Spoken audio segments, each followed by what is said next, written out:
Once again this year, hundreds of thousands have visited the Ohio State Fair in Columbus.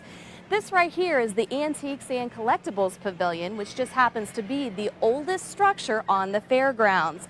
The fair has been held at this site since 1886. However, the event's rich history goes back even further.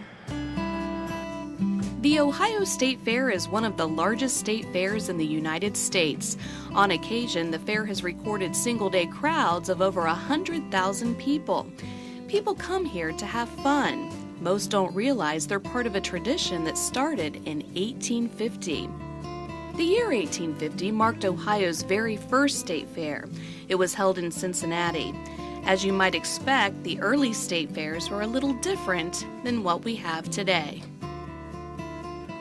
The whole concept was to give the agriculture people of Ohio an opportunity to share ideas, learn new things, and increase the quality of their livestock.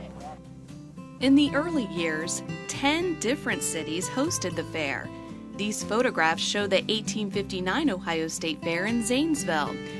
Why did the fair travel from city to city? It was easier to take the fair to the people than to get the people to the fair. It was all about the roads. In the 1850s, travel in Ohio could still be slow and difficult, and some people had never seen a state fair. They had no clue of what to expect, so taking the fair to the people gave it more exposure. In the 1800s, Ohio was largely agricultural, and the state fair reflected that. This was primarily agricultural education.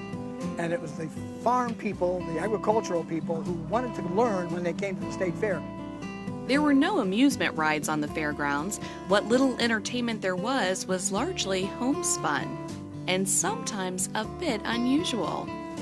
One of the most popular during the early 1900s, up until I think 1917, was what was called the baby show.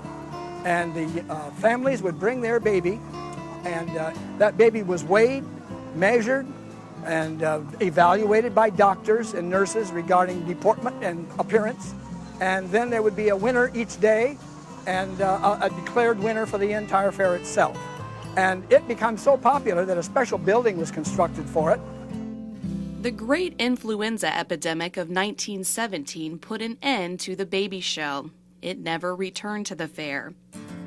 Around the turn of the century came an explosion of new inventions: automobiles, electricity, aircraft. Many Ohioans experienced these for the very first time at the state fair. I think there's little question that as the turn of the century, the 1900s, up till perhaps 1930, that was the golden era of anybody who was interested in learning something about their livelihood or their occupation made a trip to the state fair during State Fair week. Some of the events from that time have become state fair traditions that exist even today. The very first butter cow and calf was in 1903. The butter cow and calf became a regular routine and a staple of the state fair. The state fair started with agriculture. Through the years, agriculture has remained at the very heart of the fair.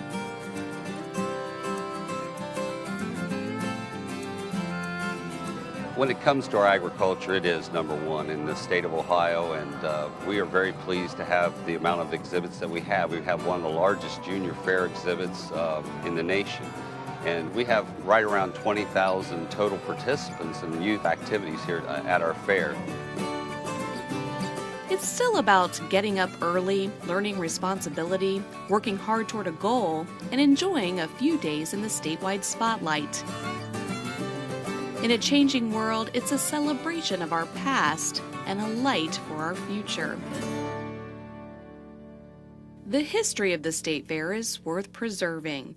Steve Ide has attended 43 Ohio State fairs, and he likely has the largest private collection of Ohio State Fair memorabilia.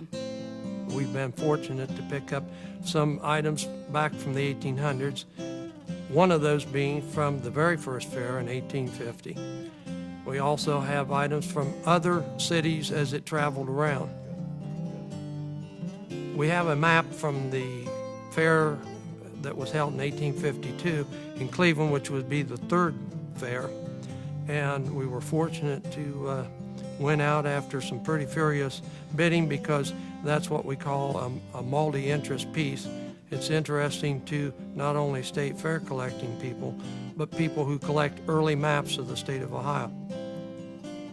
On the admission ticket for 1902, there is an impressive printing of the administration building. Why you don't see it today is because the building in 1922 was being refurbished and it burned, and the fair decided not to replace it.